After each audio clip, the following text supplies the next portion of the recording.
প্রধানমন্ত্রীর নির্বাচনী প্রতিশ্রুতি দ্রুততার সঙ্গে বাস্তবায়ন শুরু করায় সন্তুষ্টি জানিয়েছেন সর্বস্তরের মানুষ। সরকার গঠনের পর 1 মাসের কার্যক্রমে খুশি তারা। শিক্ষিত, অভিজ্ঞ ও দায়িত্বশীল ব্যক্তিদের নিয়ে মন্ত্রিসভা গঠন করে প্রধানমন্ত্রী দক্ষতার পরিচয় দিয়েছেন। সামাজিক সুরক্ষা, অর্থনীতি, প্রশাসন, শিক্ষা, স্বাস্থ্য, নিরাপত্তা নিশ্চিতে দৃশ্যমান উদ্যোগ নেওয়া হয়েছে। প্রধানমন্ত্রীর 1 মাসের কর্মযজ্ঞ নিয়ে মফিউর রহমানের রিপোর্ট। 12 ফেব্রুয়ারি ত্রয়োদশ জাতীয় সংসদ নির্বাচনে বিপুল ম্যান্ডেট নিয়ে ক্ষমতায় আসেন তারেক রহমানের নেতৃত্বাধীন বিএনপি। গঠন করে সরকার। প্রধানমন্ত্রীর দায়িত্ব নেন তারেক রহমান। প্রধানমন্ত্রী হিসেবে দায়িত্ব নেওয়ার পর পার হয়েছে প্রায় 1 মাস। এই সময়ের মধ্যে তিনি রাষ্ট্র পরিচালনায় বেশ কিছু গুরুত্বপূর্ণ সিদ্ধান্ত নেন। প্রথমেই প্রধানমন্ত্রী হিসেবে রাস্তা না আটকিয়ে সীমিত প্রোটোকলে চলাফেরা করে চমক দেখান তারেক রহমান। এর ফলে সড়কে কমেছে যানজট ও মানুষের ভোগান্তি।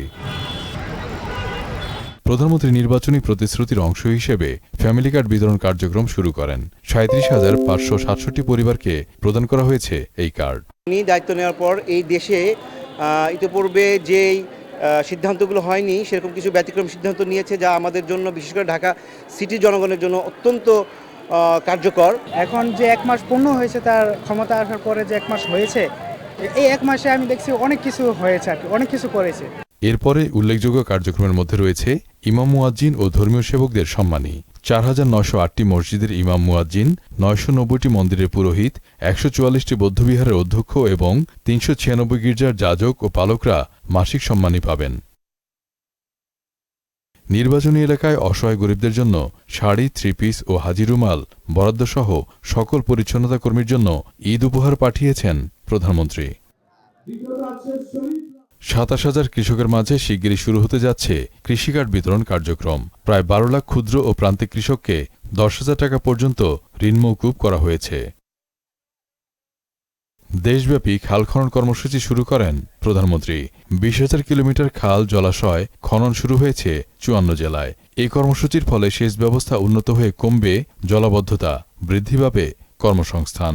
তিনি জিয়াউর রহমানের দেখানো পথে হাঁটবেন এবং তিনি অনন্য একটা উদাহরণ সৃষ্টি করবেন যে আগামী দিনের বাংলাদেশ বিনির্মাণের জন্য ওনার যে কমিটমেন্ট, ওটা উনি ইনশাল্লাহ পূরণ করতে পারবেন। আগামী 5 বছর উনি বাংলাদেশের রাষ্ট্র ক্ষমতায় থাকতে পারেন, তাহলে আমাদের দেশের আমূল পরিবর্তন ইনশাল্লাহ হবে এবং দেশের যে চিত্রটা অবশ্যই উনি চেঞ্জ করবে। সামাজিক সুরক্ষার অংশ হিসেবে প্রাতিষ্ঠানিক জাকাত ব্যবস্থা চালুর উদ্যোগ নেয় সরকার।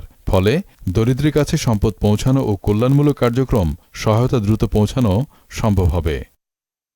সরকারি কর্মকর্তা কর্মচারীদের সকাল 9টার মধ্যে উপস্থিতি বাধ্যতামূলক করা হয়েছে।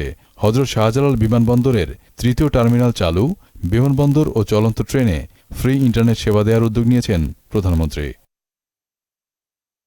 অর্থনীতি ও বাজার স্থিতিশীলতার ক্ষেত্রে গুরুত্বপূর্ণ সিদ্ধান্ত নিয়েছেন প্রধানমন্ত্রী।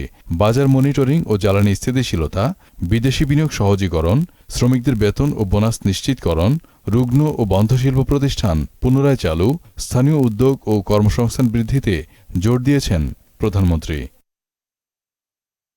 এছাড়া আইনশৃঙ্খলা পরিস্থিতি উন্নতির জন্য প্রধানমন্ত্রী বেশ কিছু পদক্ষেপ নিয়েছেন। ফলে পরিস্থিতি ক্রমান্বয়ে উন্নতি হবে বলেও আশা করছেন সাধারণ মানুষ। মফিউর রহমান, মোহনা সংবাদ, ঢাকা।